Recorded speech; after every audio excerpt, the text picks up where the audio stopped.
So our next speaker, we're really honored to introduce Brother Ahmed Rehab. He is the Executive Director of the Chicago office of the Council on American-Islamic Relations, CAIR, as well as the CAIR's National Strategic Communications Director. CAIR is the nation's largest Muslim civil liberties and advocacy group. With 2 decades in leadership and institution building, Mr. Rehab is regarded as a national leading expert on U.S. civil rights, media relations, and Islam-West relations. He has given countless public lectures and been interviewed on various local, national, and global TV. Mr. Rehab, among his many roles, is a co-founder of the Bridge Initiative at Georgetown University, a trustee of Al-Azhar Islamic Foundation, and an adjunct professor at the American Islamic College. Please give a very warm welcome to Mr. Ahmed Rehab. You can go on the stage if you want. Oh, okay, no, it's fine. Thank you. Assalamu alaikum wa rahmatullahi wa barakatuh. Peace and blessings be upon you all. You know, I like to accept invites like this for 2 reasons. Number 1 is that I really love this community. And number 2 is that I really love mango lassi. But alas, there is none today, and so my love for the community will have to carry me through, and that is enough, alhamdulillah. Thank you, Romana, and happy birthday. Thank you, Samir. Thank you to Brother Rashid for your leadership on anything Indian and Muslim. You're always there. We value your very long leadership. It is an honor to be standing on a podium right after one of our luminary scholars, and that is Dr. Giannotti, somebody whom I harbor tremendous personal and professional respect for his scholarship and leadership, particularly in building up this institution, AIC, along with Romana, who's been a staple, really, of this work for many years. And there are many, many more people here to thank tonight. Last but not least, you for being here. Thank you for supporting this great initiative. I want to begin by recounting a small little anecdote that happened a few months ago. I was out speaking in Milwaukee at the Muslim Women's Resource Center, I believe it was. And what had happened with them is they had been denied a renewal of a grant by Prince Harry and Meghan because the founder of that institution wrote an op-ed standing with the human rights of Palestinians. And I, like many other people, was very angry about this, felt it was very unjust. So I wrote an op-ed, and I asked people to support a new campaign online to raise the same amount. Alhamdulillah, we raised double the amount, and we were able to write them a check, and everything was good. So they invited me to speak at their annual banquet, and there, after I was done, this white lady comes up to me, and I say white lady because it's relevant to the story. Okay. And she says she really enjoyed the speech, etc. And I'm thinking, okay, it's great, Deborah, thank you. It's not her name, but that's my guess. But then she belts out in Egyptian Arabic.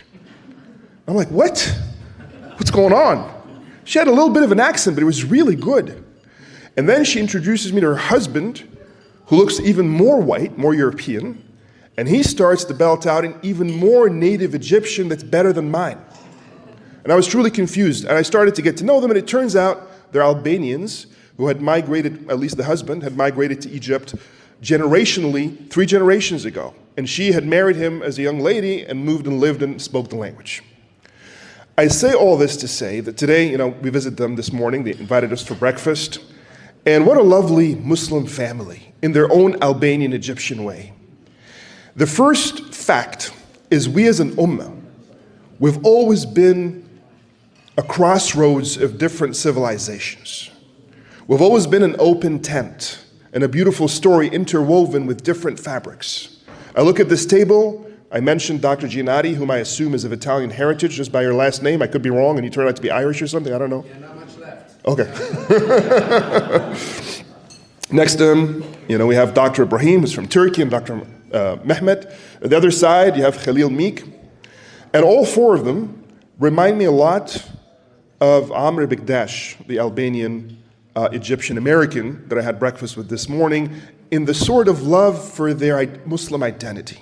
When I moved to this country, the first group that I meshed with, and I'd never met anybody from those countries before, were a group of young Indians and Pakistanis, Americans. And they were the ones who allowed me to feel a sense of camaraderie and brotherhood in a new land in which I felt really isolated. And the reason is I've never been to India, I've never been to Pakistan. But that shared language and history that crosses borders, that is the fabric of our foundational values, was something that we immediately meshed on. Fact number one, as an ummah, we were never unilateral, we were never homogeneous. It was always a beautiful heterogeneous, pluralism. Fact number two, as an ummah, or as parts of the ummah, almost everywhere, we've always coexisted with other people. As a matter of fact, they talk a lot about, Muslims and pluralism and coexistence. I've been on all these panels. I'm like, guys, that's the only way we've ever existed. For us, existence is coexistence.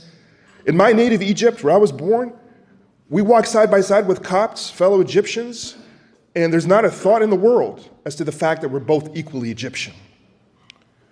If you go to any part of Europe today, including if you go further in the West, the United States, people like you who are born and raised here, many of you, you're American, and you walk around with people who are from other faith traditions, you coexist, and you don't give it a thought in the world. You don't have to think to yourself in the morning, how can I do it? It comes to you naturally and organically. That is a fact. So too in India. Muslims coexisted from the very beginning. And I want to quickly shift to the topic at hand, because as a member of this ummah, I cannot but admire the civilization of India, the Islamic contribution of Indian Muslims. Okay? The fact of the matter is, to talk about Islam in India is to talk about one of the most profound, complex, and consequential stories in the modern world, period.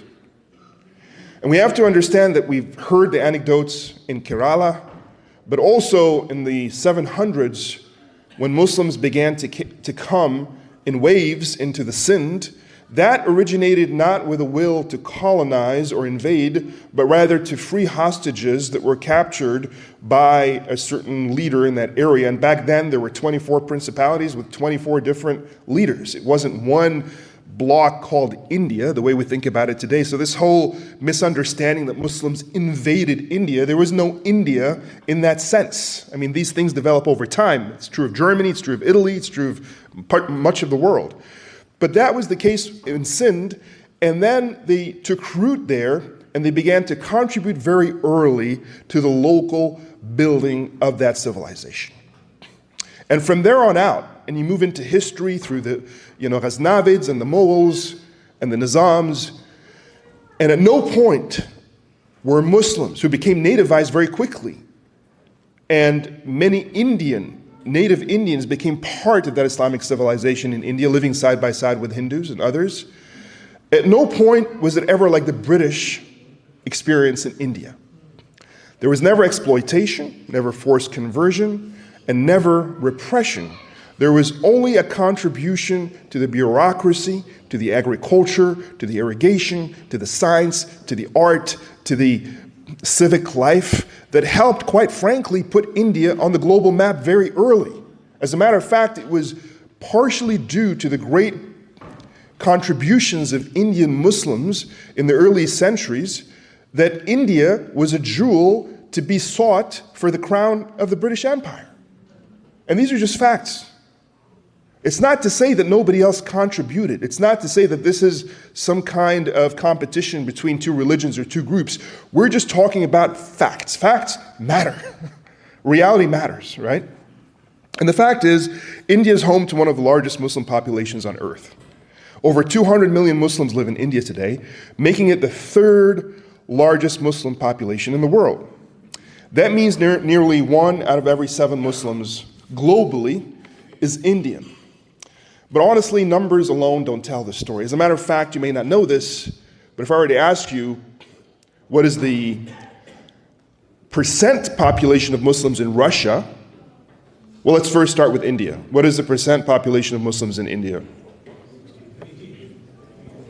Obviously, it varies, these kind of things vary, but what is like the range? I want to hear it. 10 to 20, 14, people say 14, 16. What is it in Russia? It's the same. And we don't think of it that way. Again, it speaks to that, the fact that the world is a crossroads. And that's not a threatening thing. That is the only way it's ever been. And frankly, those today, whether here or elsewhere, who wish to homogenize what is pluralistic in nature, what is complex in nature, they need to be checked with the facts, with the objective, researched realities of our world. As adults, as intellectual beings, that is our responsibility. As Muslims, when Allah subhanahu wa ta'ala gave us the first directive, the first commandment, you talk about the 10 commandments, the first in Islam, meaning the first amr, is what? Iqra. Imagine.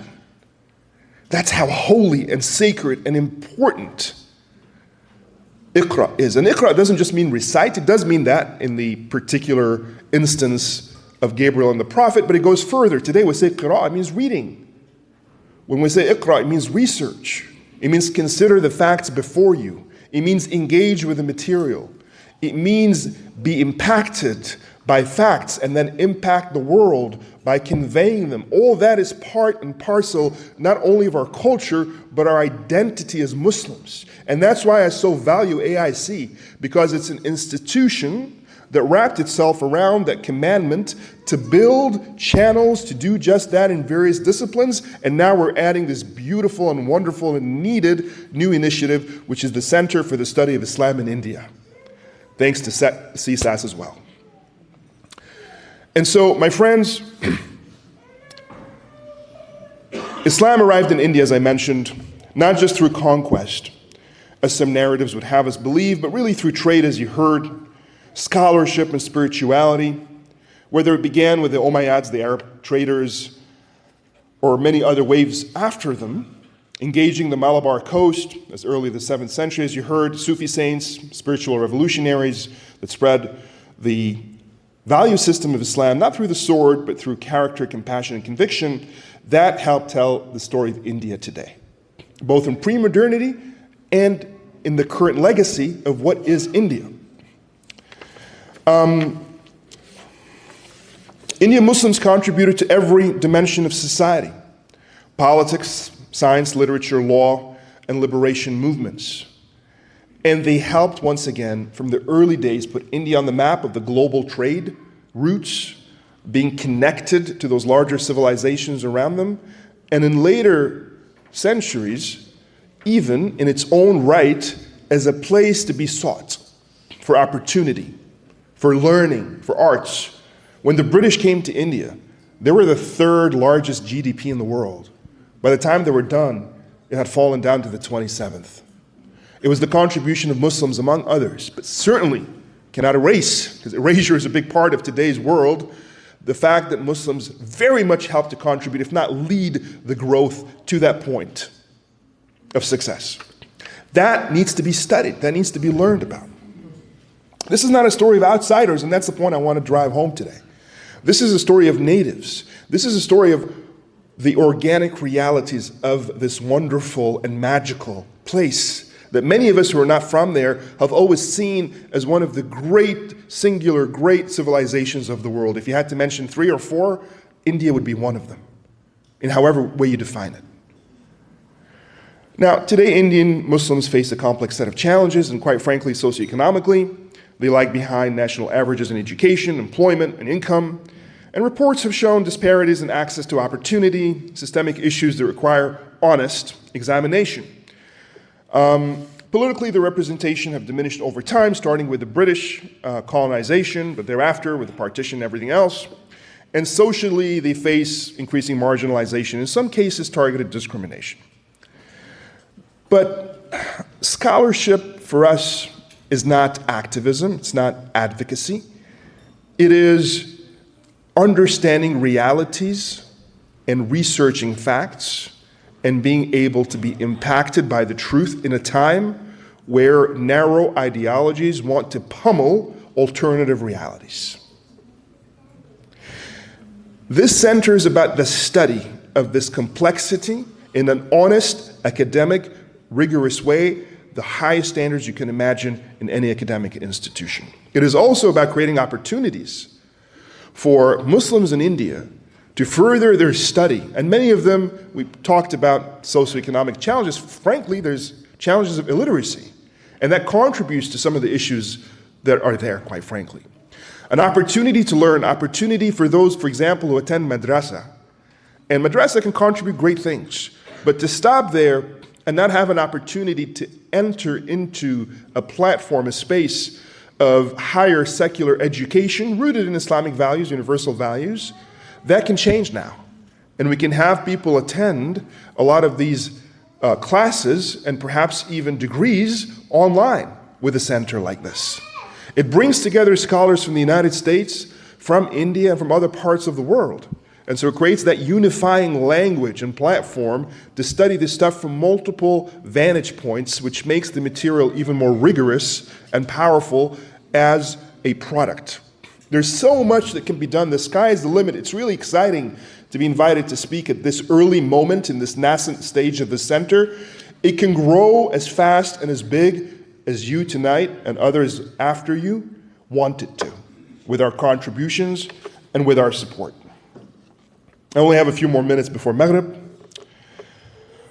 but we can't really talk about this without talking about the diaspora, which many of us here are a part of.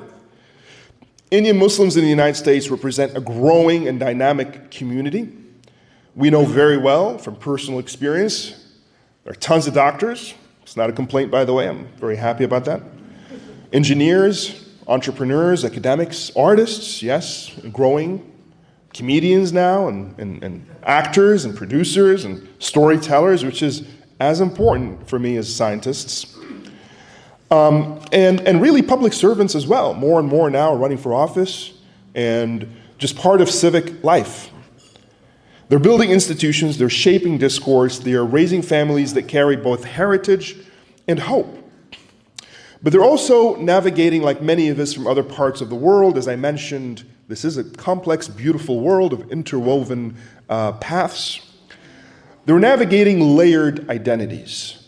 Being Muslim, being Indian, being American, in a climate that often demands simplification and reductionism and alternative realities that are pummeled by narrow ideologies, both here, back home, in Europe, and elsewhere.